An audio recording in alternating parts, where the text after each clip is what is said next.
ರಸ್ತೆಗೆ ಅಡ್ಡಲಾಗಿ ಬೃಹತ್ ಗಾತ್ರದ ಮರವೊಂದು ಉರುಳಿ ಬಿದ್ದ ಪರಿಣಾಮ ಕೆಲಕಾಲ ವಾಹನ ಸಂಚಾರ ಸ್ಥಗಿತಗೊಂಡ ಘಟನೆ ಕಾಸರಗೋಡು ಮಂಗಳೂರು ರಾಷ್ಟ್ರೀಯ ಹೆದ್ದಾರಿಯ ಮಂಜೇಶ್ವರ ಕರೋಡ ಎಂಬಲ್ಲಿ ನಡೆದಿದೆ. ಭಾರೀ ದೈತ್ಯಾಕಾರದ ಮರವೊಂದು ಬುಡ ಸಹಿತ ರಸ್ತೆಗೆ ಉರುಳಿ ಬಿದ್ದಿದ್ದು, ಈ ಸಂದರ್ಭ ರಸ್ತೆಯಲ್ಲಿ ಯಾವುದೇ ವಾಹನ ಹಾಗೂ ಜನಸಂಚಾರ ಇಲ್ಲದ ಕಾರಣ ಭಾರೀ ಅನಾಹುತವೊಂದು ತಪ್ಪಿ ಹೋಗಿದೆ.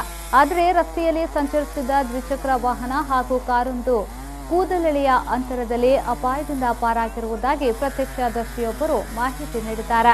ಮರ ಬಿದ್ದ ರಭಸಕ್ಕೆ ವಿದ್ಯುತ್ ಕಂಬವೊಂದು ತಂತಿ ಸಮೇತ ಬಿದ್ದಿದೆ. ಸ್ಥಳದಲ್ಲಿ ಊರವರ ಸಹಕಾರದೊಂದಿಗೆ ಅಗ್ನಿಶಾಮಕ ದಳ, ವಿದ್ಯುತ್ ಇಲಾಖಾ ಸಿಬ್ಬಂದಿಗಳು ಹಾಗೂ ಪೊಲೀಸರು ಮರವನ್ನು ತೆರವುಗೊಳಿಸಿ ಸುಗಮ ಸಂಚಾರಕ್ಕೆ ವ್ಯವಸ್ಥೆಯನ್ನ ಕಲ್ಪಿಸಿದ್ದಾರೆ.